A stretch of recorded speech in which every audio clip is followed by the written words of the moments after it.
Hey guys, welcome to my YouTube channel. It's Bokamoso here.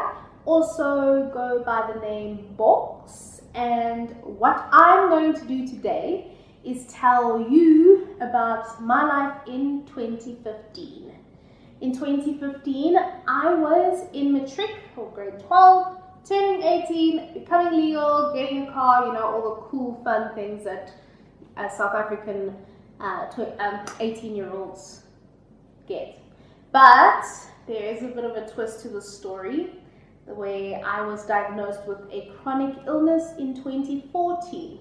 Now this chronic illness is called Multiple Sclerosis or MS, and what it is an autoimmune neurological disorder, which means that my immune system attacks the protective sheath of the nerves in my brain and spinal cord. So there is a huge disruption between the communication between my brain and my body. Now, if you have not seen part 1 and part 2 of my life after I was diagnosed with multiple sclerosis, please do click on this tag that will take you to those 2 videos. And I talk about my life before MS and then my life in 2014 when I was diagnosed. And now we are moving on to 2015. Quick disclaimer, one of the symptoms that I experience on a daily basis is forgetting words. So what will happen is I will start a sentence, pause, find the word I'm actually looking for, put it in the sentence, and then finish my sentence. Or I would start a sentence, pause, find a word that I think is the right word and use it, and then finish my sentence. So what happens is I might not formulate my sentence in the right sequence or in terms of English, or I will use the right word but pause long, or use the wrong word and still pause long. So there's just a lot of pausing and a lot of mess sometimes. So if that happens, please note that it's not on purpose and it's a symptom that I deal with on a daily basis, and it's a part of me, and you know what, I love myself for this symptom now. But anyway, that is the disclaimer.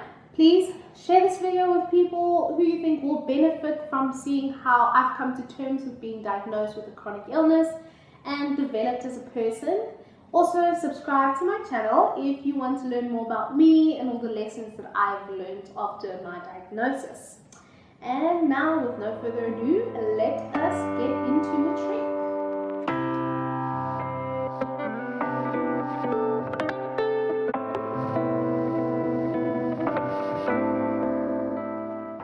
So in 2015, I was a prefect or counselor, so at breaks and all that I had my duties of trying to help the other prefects and counselors keep the school under control, sort of what a prefect does. So I had a lot of that I was doing. I was doing cricket scoring still, I had netball that I was doing still, volleyball that I was doing still, and athletics. So most of the stuff stayed the same as 2014 except for major production, which I did not do in grade 12. Well, and the thing of MS being in my life in 2015, which it wasn't at the beginning of 2014. But in terms of sports and academics, everything was still the same.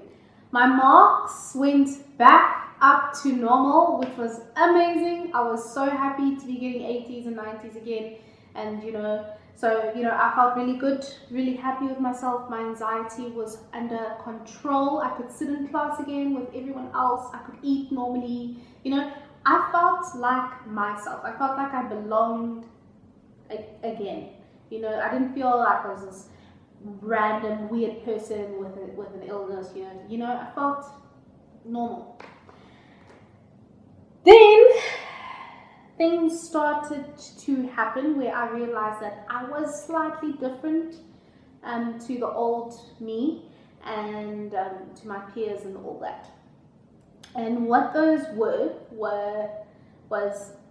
the side effects that I was getting from the injections that I was on.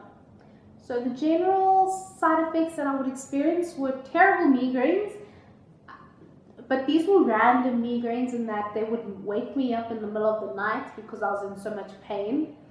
And another common MS symptom is heat intolerance. So whenever it was hot, like summer hot, I could not sleep, I could not focus, every possible symptom got worse when it was hot. It's still like that today. And so what I would do is I would get ice packs and I would pack myself all over my body and try to sleep and have the fan on to try and get me nice and cooled down. So those were two things that I started to realize that never used to affect me before. Another side effect of the medication were flu-like symptoms. So what I would get was like the stuffy nose and then the tenderness of the body. Oh, I hated to be touched then. It was very, very sore being touched. But, it wasn't too bad. I could deal with it. What I couldn't deal with, though, was the injection site pain. And sometimes I would always just hit a nerve, which led to a lot of nerve pain, which went on for like a day or two after the injection. So it was quite a traumatizing event for me. I am quite dramatic. So to me, it was quite traumatizing, like not knowing why this pain is here and why it's not going away. And I was running out of places to inject myself on my body. So it did get a bit difficult to cope with and led to a lot of depression, which I didn't manage too well. I had the worst coping mechanisms in that I used to cut myself. And so I do have marks on my body of where I've cut myself. And I did it because I wanted to try feel a different type of pain, but yeah, it was definitely not the best coping mechanism that I had at the time. But despite all of the stuff that I was going through, I did still do my sports and all that. I was back to normal in terms of sports. I got a job, so I was working on weekends as well, studying and all that same usual things that I normally do.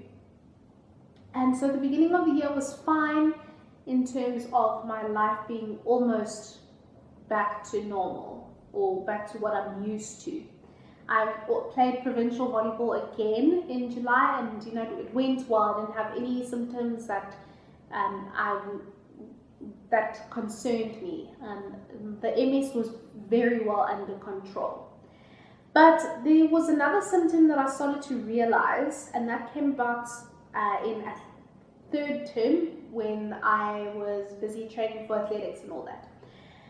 And I didn't know it was possible to do this, but I lost my speed. I was a very, very fast runner, one of the best runners of my time in the beginning of high school, and each year got worse. And after my diagnosis, I probably hit rock bottom in terms of my athletics career, which did suck because I did want to run in the Olympics once upon a time.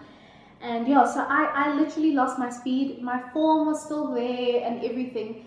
But when I say there was a disruption in the communication between my brain and my body, I mean it. I would tell my legs, run faster, move faster, people are passing you. But my legs would not do it. They would just continue at the same pace. And the funny thing is that I felt like I was going faster by telling myself I was going faster. So that's sort of what it feels like. And it did really break my heart because my athletics was my favorite sport. But yeah, I still do love it today, and I do support people who run and all that. But it was something that I had to come to an end for me, unfortunately. But I did really still enjoy athletics in Matric, even though I wasn't at my peak anymore. Then came finals or preliminary examinations are like pre-finals.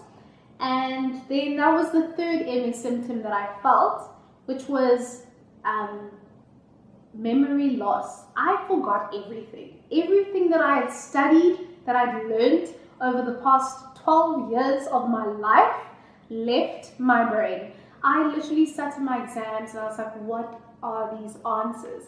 And that also did break me. My maths mark went from a high 80 to a high 60 just because I forgot everything in my prelims. But then once the symptom faded, I could remember again, and my finals ended up being okay. I didn't get the highest marks, well, the marks that I wanted rather, and my average again was 74%. And then I got good news that I got into Wits University for biokinetics, which is what I do for a living at the moment. And yeah, that was 2015, ended up very, very, very well. I did the normal teenager stuff, the partying, and I got my license, and I did my sports, and I just had so much fun with my friends. And even though I had these limitations, when I went to parties with my friend, I'd have to carry my injections or other medication that I was on with me. Painkillers in case I had a headache that came out of nowhere. But all those little things that I dealt with, I sort of integrated them into my life. I didn't let them control me too much. It did hurt losing my speed because I felt like my sports is the only way that I could exist in this world, and which led to more depression. But after I realized that there were so many other things, such as the career I'm in today, I learned that sports is a great thing, and it doesn't really make up who you are. It's just something that you're passionate about. And I found another passion, which is more of who I am as a person. But with 2016, we start my new life as a university kid, child, adult, person. Adult, I'm gonna go with adults, because when I was 18, I was definitely an adult. And we start that new journey, making new friends, learning new things, partying at different spots, entering into the world to say. And so next week I am looking forward to telling you about young Bokz going into a life of university. Thank you guys for tuning in. If you did enjoy this video, please do give it a like and drop a comment down below. Guys, please share this video with people who you think will benefit from learning about my story and seeing how I've come to terms with living with MS and all that. Also, subscribe to my channel if you want to learn more about me, learn about my story and all the tips that I've learned after my diagnosis. Guys, I hope you do have a great week ahead, and I will see you very soon with Bokz in University.